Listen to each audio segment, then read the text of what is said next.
അസ്സലാമു അലൈക്കും വറഹ്മത്തുള്ളാഹി വബറകാതുഹു. പ്രിയപ്പെട്ടവരെ, ഇന്ന് ഞാൻ നിങ്ങളുമായിട്ട് ഷെയർ ചെയ്യാൻ പോകുന്നത് ഭാര്യ ഭർത്താക്കന്മാർക്കിടയിലെ സ്നേഹബന്ധത്തെക്കുറിച്ചാണ്.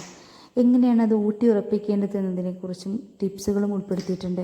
വീഡിയോ മുഴുവനായിട്ട് തന്നെ കണ്ടു നോക്കുക. നമുക്ക് വീഡിയോയിലോട്ട് കിടക്കാം. വിവാഹം ഒരു കരാറല്ല, അത് സ്നേഹവും കരുതലും നിറഞ്ഞ ബന്ധമാണ് എന്ന് ഇസ്ലാം നമ്മെ പഠിപ്പിക്കുന്നുണ്ട്. നമുക്ക് ജീവിതത്തോടുള്ള ഒരു പ്രതിപത്തിയാണ് സ്നേഹം. അള്ളാഹു സ്നേഹിക്കുവാനുള്ള ജന്മവാസന ഓരോരുത്തർക്കും നൽകിയിട്ടുണ്ട്. പരസ്പര സ്നേഹം സാമൂഹികവും കുടുംബപരവുമായിട്ടുള്ള കെട്ടുറപ്പിൻ്റെ അടിത്തറയും ആണിക്കല്ലുമാണ്. ഈ സ്നേഹബന്ധം ഊട്ടിയുറപ്പിക്കാൻ, സന്തോഷകരമാക്കാൻ ഭാര്യയും ഭർത്താവും തമ്മിലുള്ള സ്നേഹം വളരെ പ്രധാനമാണ്. ശാരീരികവും മാനസികവുമായ വേദനകൾ സഹിക്കാനും പൊറുക്കാനും സ്നേഹമെന്ന ആയുധത്തിന് കഴിയുന്നു. സ്നേഹമാകണം വാക്ക്, സ്നേഹത്തിൽ പൊതിഞ്ഞതാകണം പെരുമാറ്റം, സ്നേഹം കൊണ്ടാവണം ഉപദേശം, സ്നേഹം കൊണ്ടാവണം ശാസന, സ്നേഹം കൊണ്ട് എന്തും സഹിക്കാനാകണം. ഇതൊന്നും നാവുകൊണ്ട് പറഞ്ഞാൽ മാത്രം പോരാ. ഞാൻ എൻ്റെ ഭാര്യയെ അല്ലെങ്കിൽ ഭർത്താവിനെ എന്തുമാത്രം സ്നേഹിക്കുന്നുണ്ടെന്നറിയോ എന്ന് പറയുന്നത് മടുപ്പായി തോന്നുന്നവരുണ്ട്. സ്നേഹമൊക്കെ എൻ്റെ ഹൃദയത്തിലാണ്, പുറത്ത് കാണിക്കാൻ മടിയുള്ളവരുണ്ട്. എൻ്റെ ഹൃദയം കീറി മുറിച്ചാൽ കാണാം എന്നൊക്കെ പറയുന്നവരുണ്ട്. ഇങ്ങനെ ചിന്തിക്കുന്നവരോടും പറയുന്നവരോടും എനിക്ക് പറയാനുള്ളത്, നിങ്ങൾ വിഡ്ഢിത്തമാണ് കാണിക്കുന്നതെന്നാണ്. കാരണം സ്നേഹം പാല് പോലെയാണ്. എന്നാൽ അത് സമയത്തിനും കാലത്തിനും നൽകേണ്ടവർക്ക് നൽകാതെ വെച്ചാൽ അത് കേടുവരും. ആർക്ക് വേണം കേടുവന്ന പാല്?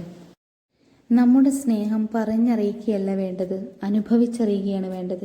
ഖുർആനിൽ അള്ളാഹു പറയുന്നുണ്ട്, നിങ്ങൾക്ക് സമാധാനപൂർവ്വം ഒത്തുചേരേണ്ടതിനായി നിങ്ങളിൽ നിന്ന് തന്നെ നിങ്ങൾക്ക് ഇണകളെ സൃഷ്ടിക്കുകയും നിങ്ങൾക്കിടയിൽ സ്നേഹവും കാരുണ്യവും ഉണ്ടാക്കുകയും ചെയ്തതും അവൻ്റെ ദൃഷ്ടാന്തങ്ങളിൽപ്പെട്ടതാണത്രേ. തീർച്ചയായും അതിൽ ചിന്തിക്കുന്ന ജനങ്ങൾക്ക് ദൃഷ്ടാന്തങ്ങളുണ്ട്.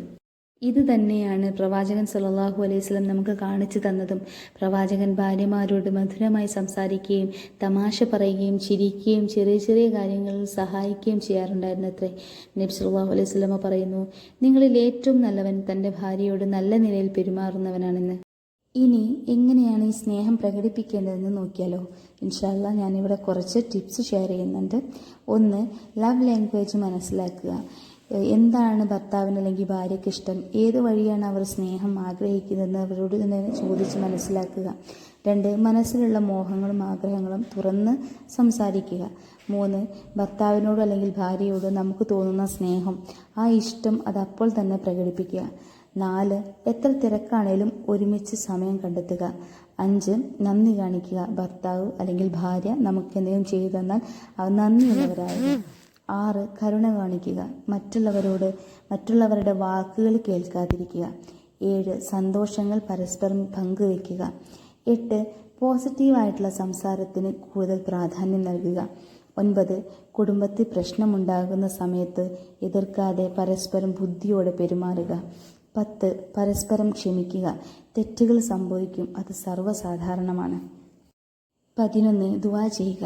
റബ്ബിനോട് പറയുക, റബ്ബനാ ഹബ് ലനാ മിൻ അസ്വാജിനാ വദുരിയത്തിനാ ഖുർറത അയ്നിൻ വജഅൽനാ ലിൽമുത്തഖീന ഇമാമാ എന്ന് ദുആ ചെയ്യുക. ഞങ്ങളുടെ രക്ഷിതാവേ, ഞങ്ങളുടെ ഭാര്യമാരിൽ നിന്നും സന്തതികളിൽ നിന്നും ഞങ്ങൾക്ക് നീ കൺകുളിർമ നൽകുകയും ധർമ്മനിഷ്ഠ പാലിക്കുന്നവർക്ക് ഞങ്ങളെ നീ മാതൃകയാക്കുകയും ചെയ്യണമേ എന്ന് ഭാര്യയും ഭർത്താവും ദുആ ചെയ്യുക. ഇൻഷാ അല്ലാഹ് സന്തോഷകരമായിരിക്കും ആ ജീവിതം. നമ്മൾ ജീവിച്ചതിന് നമ്മുടെ പങ്കാളിക്ക് നല്ല നല്ല ഓർമ്മകൾ നൽകിയാവണം നമ്മുടെ മടക്കം. ദുനിയാവിലും ആ മാധുര്യം നമ്മൾ അറിയണം. നമ്മളായിരിക്കണം സ്നേഹബന്ധത്തിൻ്റെ കാര്യത്തിൽ മക്കളുടെ മാതൃക. ഇൻഷാ അല്ലാഹ് നമ്മുടെ ദാമ്പത്യ ജീവിതം റബ്ബ് സന്തോഷത്തിലാക്കട്ടെ, സമാധാനത്തിലുമാക്കട്ടെ. ആമീൻ എന്ന് ആത്മാർത്ഥമായി പ്രാർത്ഥിച്ചുകൊണ്ട് നിർത്തുകയാണ്. വീണ്ടും അടുത്ത വീഡിയോയിൽ കാണാം. ഇൻഷാ അല്ലാഹ് ഇഷ്ടപ്പെട്ടവരെന്ന് സബ്സ്ക്രൈബ് ചെയ്ത് സപ്പോർട്ട് ചെയ്യുക. ഒത്തിരി സ്നേഹത്തോടെ താങ്ക്സ് ഫോർ വാച്ചിങ്. അസ്സലാമു അലൈക്കും വറഹ്മത്തുള്ളാഹി.